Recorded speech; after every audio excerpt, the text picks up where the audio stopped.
Hi, I'm Corey Driver, and this is Moving Forward.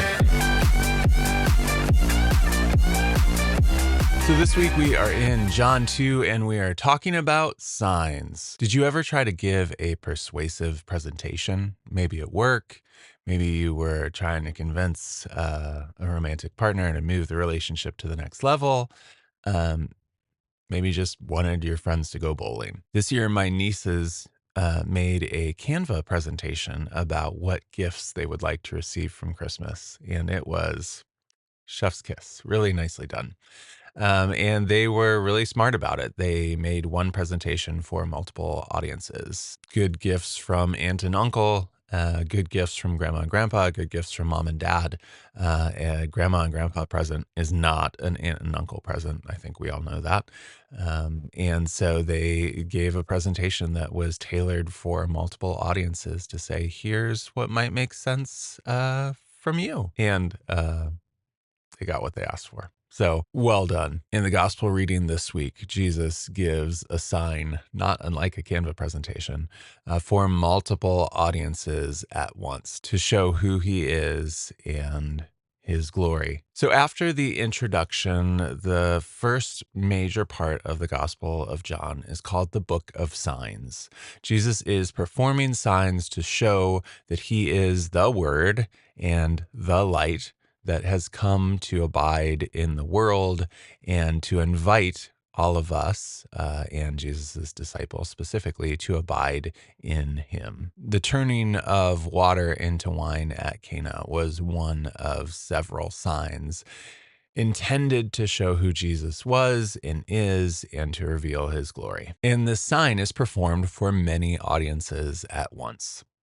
The first audience was Jesus' newly recruited disciples. Andrew, an unnamed disciple, Simon, Philip, and Nathanael had all just been following Jesus for a couple days. Some had witnessed his baptism in the Jordan, and others had merely heard him speak. In any case, they are devoted to their master. And Jesus having disciples is apparently such a big deal that they are also invited to this wedding that Jesus, with his natal family, is invited to. Jesus performs the transformation of water into wine specifically to help his disciples believe in him and to reveal his glory to them. And it works. The next audience for Jesus's sign is the servers themselves. Now, Jesus could have transformed water into wine any kind of way. He wouldn't have even needed to transform water into wine. The man who can multiply loaves and fishes could have simply multiplied whatever wine was left. There's no need to get the servants involved, is what I'm saying, other than Jesus wants to. And so he orders them to fill up 6 large jars, about 25 gallons each. Now, I don't know if you've ever hauled water, but it is slow and it is heavy. And if these are large jars for ritual purification, the preference for the water would have been from living water, like a moving source, like a river or a stream or a cistern that's constantly being filled. So the servants hauled between 120 and 150 gallons of water to fill these jars. And that's a lot. And they're probably tired. Jesus performed no show, no elaborate ritual, spoke no words over the wine, did not touch it. He merely told the servants, take some and go give it to the master of ceremonies. Now, the master of ceremonies did not know where the wine came from and apparently did not think to ask the servants, but they knew. They had hauled 120 gallons of water that they knew for sure was water. They probably had had some splashed on their garments, and they drew it from a living source, a moving water source. They knew it was water. This is a sign constructed mostly for them. Nobody sees this happening more than the servants themselves. And the cool thing is this, the guests are already drunk. Like the master of ceremonies himself says, well, it doesn't make sense that you left this good wine for now. Who's going to drink all of it? Well, the servants. There's 120 gallons, maybe 150 gallons, maybe more of wine For people who have already drunk quite a bit, who's going to get this extra wine? Well, the servants. The best wine is left over, and it is going to be drunk by the people who have not probably been allowed to celebrate much as they attend to the other guests. Well, we know who gets the leftovers at weddings. And so the very best wine that the master of ceremonies has ever tasted doesn't go primarily to the guests. It goes primarily to the servants who have been drawing and hauling water. And isn't that just like Jesus? To give the people who are overlooked the very best wine. The last audience for Jesus' sign is his mother. She told Jesus that the party had run out of wine.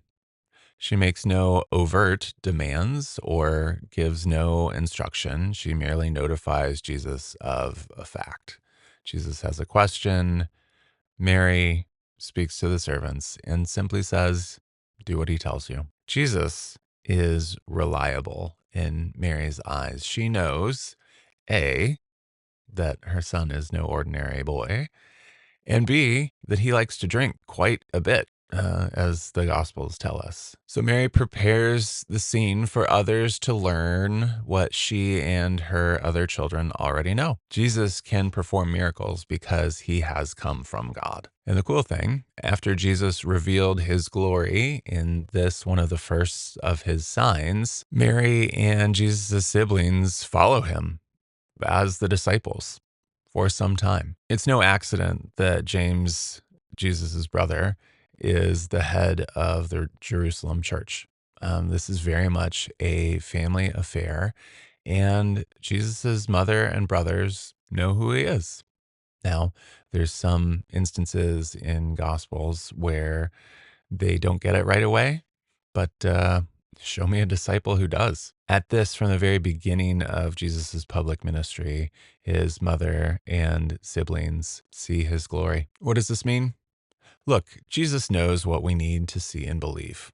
It's God's grace, we believe, that enables us to believe in the first place. And so Jesus, with new disciples, servants, and family all gathered around, performs a sign to reveal his glory and who he is. This is the same glory he shows each of us, not at a wedding feast in Cana, but in preparing for us a feast eternal in heaven, of which we get a foretaste even now. Thanks be to God. Amen.